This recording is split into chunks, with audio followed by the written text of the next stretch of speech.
बिस्मिल्लाहिर्रहमानिर्रहीम। अस्सलाम वालेकुम नाज़रीन कराम, मैं हूँ मखदूम शहाबुद्दीन और आप देख रहे हैं मेरा फ़ेसबुक और यूट्यूब चैनल। उम्मीद करता हूँ आप सब लोग बखैर व आफ़ियत होंगे और जहाँ भी होंगे अपने अहले खाना समेत खुश भी होंगे और महफूज भी। नाज़रीन कराम, आज के दिन की 3 बहुत बड़ी ख़बरें हैं। इन ख़बरों ने पाकिस्तान की सियासत में एक जानिब तो हलचल मचा दी है, तो वहीं दूसरी जानिब पूरे का पूरा मंजरनामा बदलने जा रहा है।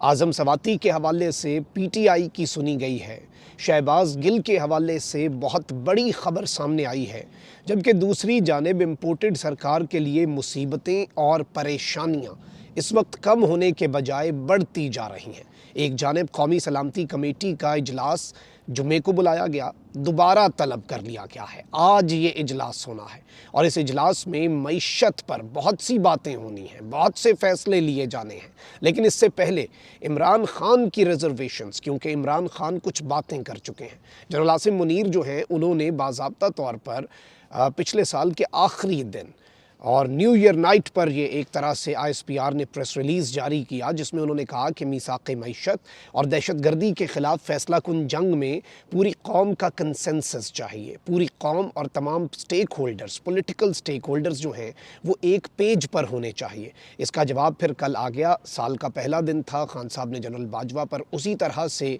जो अपनी तनकीद है, अपने मौक़िफ़ से पीछे नहीं हटे।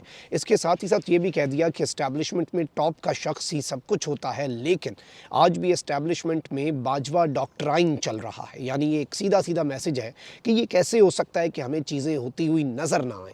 अब यहाँ पर जो मामलात हुए हैं, अचानक ये सब कुछ बदला है, क्योंकि एक जानिब आपको ये चीज़ समझ जानी चाहिए कि इस वक्त जो मुल्की सूरत हाल है और जो मुल्क के मामलात बन चुके हैं, उनमें कंसेंसस यानी कि इत्तफ़ाक़ राय जो है वो तमाम स्टेक होल्डर्स, जिनमें इमरान खान एक बहुत बड़े स्टेक होल्डर बन चुके हैं, उनकी पॉपुलैरिटी जो है वो ऑल टाइम हाई पर है, उसके बग़ैर कुछ आगे बढ़ना या कोई कदम उठाना, बड़ा फ़ैसला लेना इस वक्त रियासत पाकिस्तान के लिए भी तकरीबन अमलन नामुमकिन है। तो इसलिए सब कुछ जो है वो एक तरह से स्टैंड स्टिल पे है। अब यहाँ पर 2-3 बड़ी चीज़ें हुई हैं, ये अचानक हुई हैं और ये पॉजिटिव इंडिकेटर्स हैं और ज़ाहिर बात है कि हतमी जो फ़ैसला है या हतमी राय जो है वो इमरान खान साहब अभी भी कायम नहीं करेंगे, लेकिन ये कुछ ताज़ा हवा के झोंके ज़रूर हैं। 3-4 बड़ी ख़बरें हैं। इन सारी ख़बरों को जब आप कलेक्टिवली एक साथ सुनेंगे तो आपको समझ आ जाएगी कि मामलात किस कदर तेज़ी से अब बदलने हैं। एक जानिब सिंध हाई कोर्ट जो है, उसने पुलिस को पाकिस्तान तहरीक इंसाफ के रहनुमा शहबाज गिल को कराची में दर्ज मुकदमात में गिरफ्तार करने से रोक दिया है। शहबाज गिल के ख़िलाफ़ कौमी इदारों के ख़िलाफ़ तज़हीक आमेज़ बयान देने से मुतल्लिक केस की समाअत सिंध हाई कोर्ट में हुई। शहबाज गिल के वकला का कहना था कि सिंध में दर्ज मुकदमात का लदम करार देने के लिए सिंध हाई कोर्ट में दरख्वास्त दायर कर रखी है। जब तक दरख्वास्त पर हतमी फ़ैसला नहीं होता, पुलिस को शहबाज गिल को गिरफ्तार करने से रोका जाए। और इस सब के अंदर ये दरख्वास्त फ़ौरी मंजूर की सिंध हाई कोर्ट ने। पुलिस को शहबाज गिल की गिरफ्तारी से रोकते हुए कहा कि शहबाज गिल को कराची में दर्ज जो 3 मुकदमात हैं, उनमें गिरफ्तार ना किया जाए और अदालत ने आईजी सिंध और दीगर को 12 जनवरी के लिए नोटिस जारी कर दिए। वहीं दूसरी जानिब आज़म सवाती जो हैं, उनके हवाले से जो केस है, उनकी ज़मानत का केस इस्लामाबाद हाई कोर्ट के अंदर गया और इस्लामाबाद हाई कोर्ट में उन्होंने, चूँकि chief justice Islamabad high court के ऊपर अदम एतमाद का इजहार किया हुआ था, एक ख़त था, तो वो ख़त भी वापस लिया और ये फ़ैसला महफूज हुआ जो कि 1 बजे सुनाया गया। इस्लामाबाद हाई कोर्ट ने मुतनाज़ा ट्वीट केस में गिरफ्तार पाकिस्तान तहरीक इंसाफ के सीनियर रहनुमा आज़म सवाती की दरख्वास्त मंजूर कर ली। सेनेटर आज़म सवाती की दरख्वास्त ज़मानत पर समाअत chief justice Islamabad high court justice Aamir Farooq ने की। आज़म सवाती के वकील जो बाबर अवान है, उन्होंने अदालत में दलाइल देते हुए कहा कि सिंध और बलूचिस्तान की हाई कोर्ट्स ने आज़म सवाती के ख़िलाफ़ मुकदमात ख़त्म कर दिए हैं। उन्होंने जेब से एक कंप्लेंट निकाली और मुकदमा बना दिया। मैंने कभी ऐसी FIR नहीं देखी जिसमें टाइम और वक़ूए की जगह ना लिखी गई हो। Chief justice Islamabad high court जो है, उन्होंने बाबर अवान से मुकालमा करते हुए कहा कि आप ये कह रहे हैं कि SOPs को फॉलो नहीं किया गया, जिस पर बाबर अवान ने जवाब दिया कि जी बिल्कुल, मुझे इन्होंने बताना है कि मेरे मुवक्किल के ख़िलाफ़ क्या चार्जेस हैं। मुकदमा इस केस में वाजिब अमल ही नहीं है तो फिर फेयर ट्रायल कहाँ से हो गया। इस सब के अंदर उन्होंने कहा कि कानून के सामने कोई अच्छा बुरा जब तक उस पर जुर्म साबित ना हो नहीं होता। डिप्टी अटॉर्नी जनरल ने भी इसके अंदर दलाइल दिए। उन्होंने मज़ीद वक्त की इस्तदा कर दी, यानी टाइम टेकिंग टैक्टिक्स जो है वो हुकूमत इसमें कर रही थी, जबकि अदालत ने दौरान समाअत इस्तफसार किया कि केस के चालान की क्या पोजीशन है। FIA हुकाम ने बताया कि 24 दिसंबर को चालान जमा हो चुका, कल 3 जनवरी को समाअत है।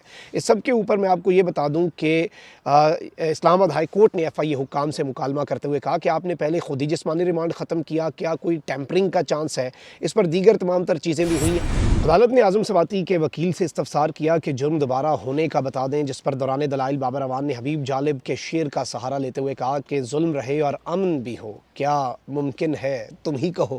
اس پر میں آپ کو یہ بتا دوں کہ چیف جسٹس اسلام آباد ہائی کورٹ نے یہ فیصلہ محفوظ کیا اور پھر یہ فیصلہ سنایا اور انہیں 2 لاکھ روپے کے مچلکے جمع کروا کر آزاد کر دیا گیا ہے اسلام آباد ہائی کورٹ کی جانب سے۔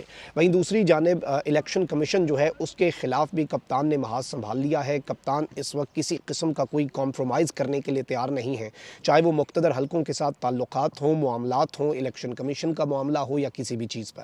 اور جو اسلام آباد کے بلدیاتی انتخابات، علی نواز امان جو ہے یہ کل میرے شو میں بھی تھے بول نیوز پر، اور انہوں نے بھی گفتگو کی اور انہوں نے یہی کہا کہ چیف الیکشن کمشنر جو ہے انہیں ڈائریکٹ نشانہ بنایا جائے گا، کیونکہ اب انہوں نے ایک طرح سے لوز بال جو ہے وہ کھیل دیا، تو اب انہیں اس سب کے اندر نشانہ بنایا جا سکتا ہے۔ تو PTI کے رہنما علی نواز امان کی جانب سے الیکشن کمیشن جو ہے اس کے خلاف توہین عدالت کی درخواست جو ہے وہ بھی دائر ہو چکی ہے۔ اب دیکھنا یہ ہے کہ عدالت جو ہے وہ کس طرح سے اقدامات کرتی ہے، کتنی پھرتی دکھائی جاتی ہے، کتنی تیزی دکھائی جاتی ہے، یا پھر اس طرح ہوگا کہ کہیں پر انصاف ہوتا نظر آئے کہیں پر نہیں۔ لیکن ایک چیز بڑی واضح ہے کہ PTI جو ہے اس کے لیے ایک جانب تو اعظم سواتی اور دوسری طرف شہباز گل، دونوں چیزیں ایک ساتھ سال نو کے آغاز پر، پہلا ورکنگ ڈے ہے سال کا، اور باضابطہ طور پر یہ چیزیں سامنے آنا بہت امپورٹنس کا حامل ہے۔ وہیں دوسری جانب ایک خبر آئی ہے کہ پیپلز پارٹی شہباز شریف کے رویے سے نالاں ہو چکی ہے، اور پیپلز پارٹی کی قیادت جو ہے اس پر اس وقت دباؤ بڑھتا جا رہا ہے۔ ان کے جو لیڈر، جو آپ کہہ لیں کہ جو رہنما ہے ان کی طرف سے جو ٹاپ لیڈرشپ ہے اس پر اس وقت پریشر بڑھتا جا رہا ہے کہ شہباز شریف جو ہیں، وزیر اعظم صاحب جو ہیں، انہیں پارٹی کے تحفظات سے تو آگاہ کر دیں۔ وزیر اعظم کا JUI کی جانب جھکاؤ زیادہ ہے، یہ پیپلز پارٹی ذرائع کا کہنا ہے، یعنی کہ مولانا صاحب کی طرف ان کا جھکاؤ زیادہ ہے۔ خیبر پختونخوا میں پیپلز پارٹی کو مکمل طور پہ شہباز شریف صاحب نظر انداز کر رہے ہیں، اور یہ پیپلز پارٹی کا بہت بڑا نقصان ہو رہا ہے۔ وہیں دوسری جانب آپ دیکھیں نا کہ پیپلز پارٹی باپ پارٹی جو ہے اسے ہڑپ کر رہی ہے، اور خان صاحب نے کل یہ بات کی کہ یہ سب کچھ کیوں ہو رہا ہے، ہمارے MPs کو کیوں اپروچ کیا جا رہا ہے۔ خیبر پختونخوا کے اندر بہت سی چیزیں ہو رہی ہیں، کراچی کے اندر عمران خان کی طاقت جو ہے اسے کم کرنے کے لیے MQM کو یونائٹ کیا جا رہا ہے، باپ پارٹی جو ہے بلوچستان میں اسے پیپلز پارٹی میں ضم کیا جا رہا ہے، ہر صوبے میں الگ الگ الائنسز بنائے جا رہے ہیں صرف عمران خان کو گرانے کے لیے۔ تو اس سب کے اوپر اب ظاہری بات ہے کچھ چیزیں ایسی ہو رہی ہیں جو شاید اس جانب اشارہ ہے کہ دوسری سائڈ جو ہے وہ بھی اپنے معاملات درست کرنا چاہتی ہے۔ اب آپ دیکھ لیں کہ گورنر سندھ کامران ٹیسوری جو ہیں انہوں نے کہہ دیا ہے کہ پیپلز پارٹی کو حلقہ بندیوں پر فیصلہ کرنا پڑے گا، یہ ان کا وعدہ بھی تھا، اور اگر حلقہ بندیاں جو ہیں وہ نہیں ہوتی تو کراچی والوں کا حق مارا جائے گا۔ اور انہوں نے اس سب کے اندر کہا کہ لاپتہ افراد ہماری پارٹی کا بہت بڑا مطالبہ ہیں، پچھلی حکومت کے ساتھ بھی اسی معاملے پر الحاق کیا، اور موجودہ حکومت سے بھی یہی امید ہے کہ لاپتہ افراد پر ہمیں نا امید نہیں کرے گی۔ یعنی انہوں نے اس طرح کی باتیں بھی کیں، اور پھر شہر کراچی جو ہے اس پر کہا کہ یہ روشنیوں کا شہر جو ہے یہ مجرموں کا شہر بنتا جا رہا ہے، اور یہ سب کچھ جو ہے اختیارات نہ ہونے کا رونا چاہیے، اور تمام تر چیزیں انہوں نے بولی ہیں۔